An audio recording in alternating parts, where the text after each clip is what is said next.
morning everyone. Good morning everyone. Myself Aman Pratap Rai and I am the student of MA Sem 3 and today I am presenting my topic on recent climate changes in the Himalayan regions and the impacts and the hazards related to the climate change in the Himalayan region.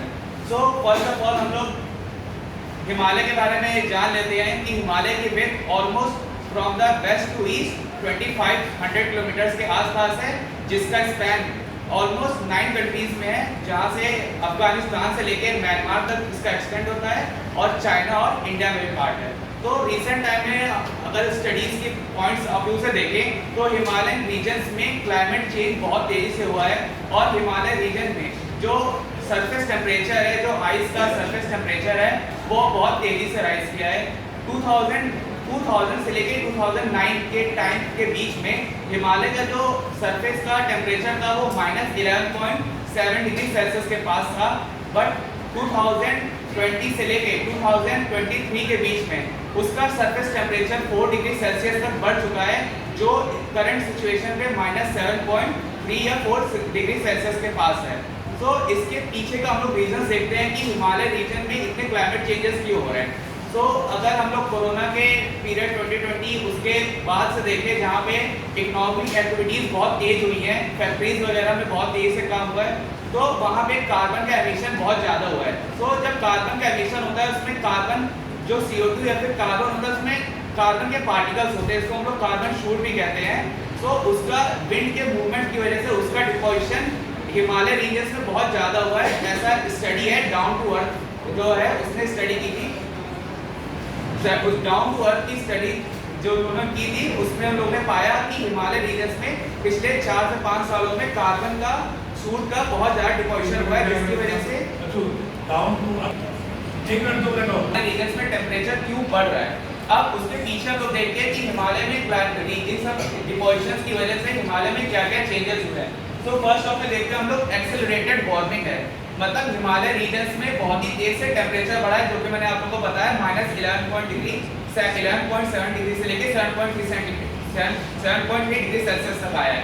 इसके अलावा एक और comparison बता दूं कि अगर global rate पे जो अर्थ का सरफेस का टेम्परेचर अगर 1.1 डिग्री सेल्सियस बढ़ रहा है और इंडिया का टेम्परेचर 1.0 डिग्री सेल्सियस की स्पीड से बढ़ रहा है, तो हिमालय का टेम्परेचर 1.6 डिग्री सेल्सियस की स्पीड से राइज कर रहा है। सेकेंड पॉइंट है इरेटिक प्रेसिपिटेशन। सो जो क्लाइमेट हिमालय रीजन में क्लाइमेटिक चेंजेस जो हो रहे हैं उसकी वजह से रिसेंट टाइम में देखा जा रहा है कि जो जब हम लोग का मानसून पीरियड होता है उसमें नॉर्थ ईस्ट पार्ट में जो मैक्सिमम पार्ट में जो मानसून, जैसे हम लोग का हिमालय रीजन है उसका रोल भी मानसून में बहुत ज़्यादा है, हम लोग पढ़ेंगे विंड्स की वजह से प्रेसिपिटेशन होता है। तो इसके बाद हम लोग देखते हैं कि प्रेसिपिटेशन में चेंज हुआ है और ग्लेशियर का रिडक्शन हुआ है और इकोलॉजिकल चेंजेस हुए हैं। अब इसके बाद मैं एक्सप्लेन करना चाहूँगा क्लाउड बर्स्ट क्यों इतना ज़्यादा हो रहा है हिमालय रीजन में। सो पहले तो हम लोग अंडरस्टैंड करना चाहिए कि क्लाउड बर्स्ट और नॉर्मल रेन में अंतर क्या होता है। सो जो नॉर्मल बारिश होती है उसमें जो पानी का ड्रॉपलेट होता है उसका साइज 2 से लेके 3 मिलीमीटर के साइज का उसका डायमीटर होता है, बट जब ये क्लाउड बर्स्ट होता है तो वहाँ पे जो पानी का ड्रॉपलेट होता है उसका साइज 4 से लेके 6 मिलीमीटर तक बढ़ जाता है। तो 3 मिलीमीटर तक की गैप हो जाता है नॉर्मल रेन और क्लाउड बर्स्ट में। अब इसकी स्पीड में भी अंतर हो जाता है। जो नॉर्मल रेन होती है उसकी स्पीड 7 मीटर पर सेकंड की स्पीड से बारिश होती है एवरेज स्पीड, बट जब क्लाउड बर्स्ट होता है उसकी स्पीड 10 मीटर पर सेकंड तक बढ़ जाती है। इसके बाद अगर हम लोग प्रेसिपिटेशन का अमाउंट देखें तो जो नॉर्मल रेन होती है वहाँ पे प्रेसिपिटेशन 33 से लेके 70 मिलीमीटर तक पर आवर में होती है, मतलब किसी एक एरिया में 30 से लेके 70 मिलीमीटर तक 1 घंटे में बारिश होती है नॉर्मल रेन में। बट अगर ये क्लाउड बर्स्ट होगा तो यहाँ पे ये जो प्रेसिपिटेशन का अमाउंट है वो 100 मिलीमीटर से लेके 250 मिलीमीटर पर आवर तक बढ़ जाता है, जिसका गैप ऑलमोस्ट 100 या 200 का गैप हो जाता है।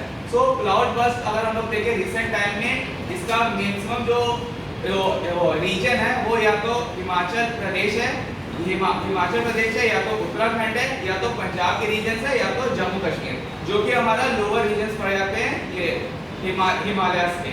सो क्लाउड बर्स्ट साथ हम लोग ढेर सारी एक्टिविटीज जुड़ जाती हैं। लैंडस्लाइड जैसा अभी कराली में हुआ है, उत्तरकाशी डिस्ट्रिक्ट में, तो क्लाउड बर्स्ट के साथ लैंडस्लाइड भी हो गया। तो क्लाउड बर्स्ट के टाइम जब मैंने बताया कि वाटर ड्रॉपलेट का साइज 4 से लेकर 6 मिलीमीटर तक हो जाता है, तो जब वाटर ड्रॉपलेट का साइज बढ़ जाता है तो हिमालय का, जैसे हम लोग समझे नॉर्दर्न और सदर्न स्लोप, अगर मैं बोलूँ कि ये चाइना का पार्ट है, ये हिमालय का नॉर्दर्न स्लोप है, और ये इंडिया है, ये हिमालय का सदर्न स्लोप है। तो जो हिमालय का नॉर्दर्न स्लोप है वो बहुत ही जेंटल स्लोप है, मतलब उसका स्लोप बहुत दूर तक फैला हुआ है। बट जो सदर्न स्लोप है, जो इंडिया के साइड पड़ता है, वो स्टीप स्लोप है। तो जब इस स्टीप स्लोप पे जब बारिश होती है, क्लाउड बर्स्ट का होता है, तो ये बहुत ही यहाँ पे जो पार्टिकल्स वगैरह हैं, अगर हम लोग जाने की, जब स्टीप स्लोप होता है तो जो पार्टिकल्स होते हैं वो बहुत ही लूजली बाउंडेड होते हैं। तो जब यहाँ पे हल्की सी भी मूवमेंट होगी तो सारे पार्टिकल्स नीचे बह जाएंगे। तो जब क्लाउड बर्स्ट की सिचुएशन होती है, तो जब पानी के पार्टिकल्स बहुत बड़े हो जाते हैं और उनकी स्पीड बहुत तेज हो जाती है, तो जब इस स्लोप पे पड़ते हैं तो जो सॉइल होती है वो बहुत ही स्पीड से नीचे गिरती है। इसी को हम लोग लैंडस्लाइड कहते हैं।